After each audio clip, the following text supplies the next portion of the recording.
Attention bass anglers, do you want to get a competitive advantage fishing in and around weeds, isolated lily pads, to bring in a limit when others won't? I'm going to reveal this game-changing rigging technique for the UltraVibe Speed Craw that will have you catching more bass probably than ever before. There's a couple of simple things we're going to get to first about the UltraVibe Speed Craw before we talk about the secret rigging technique that's going to make it more effective.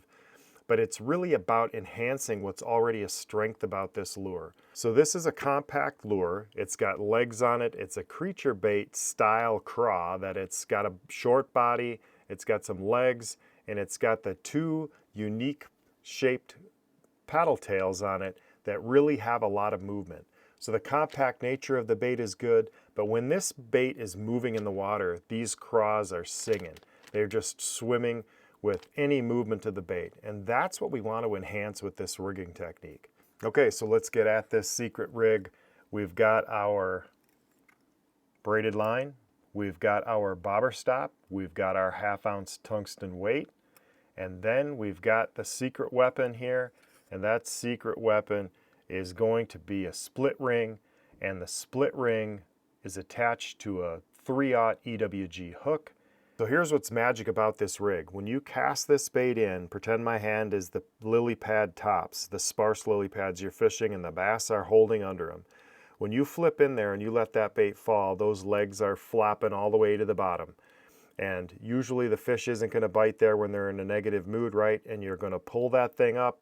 And when you pull that thing up to the top and you hit the bottom of the pads, guess what happens with that split ring on the bottom of that hook?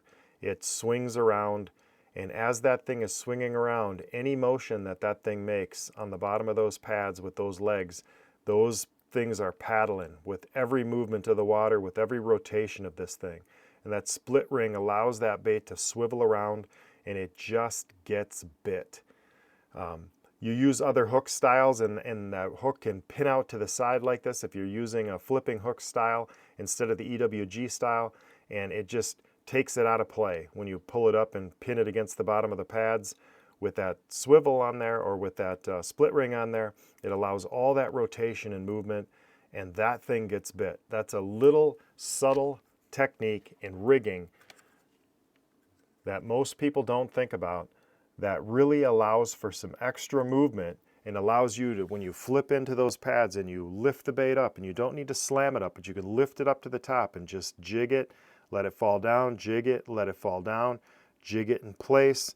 And as you're jigging it in place, while that thing is swinging around on that ring, those paddle tails are just moving all the time. And it's a super subtle approach. They don't usually see that up against the bottom of the pads like that, and they will come up and eat it. When they won't eat a worm on the bottom, they won't eat the craw on the bottom. Sometimes they need it above them, and they see it trying to escape the pads, and it's just sitting there, and it just entices them. So it's a technique that gets bit, so you need to try it and put it in your arsenal, and you'll be happy that you did.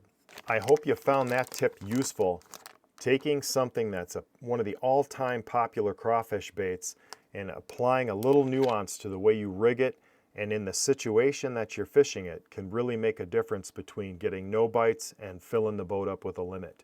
I've done it before. You can do it too. Hope you found that helpful. Please like and subscribe, and we'll talk to you next time on the water.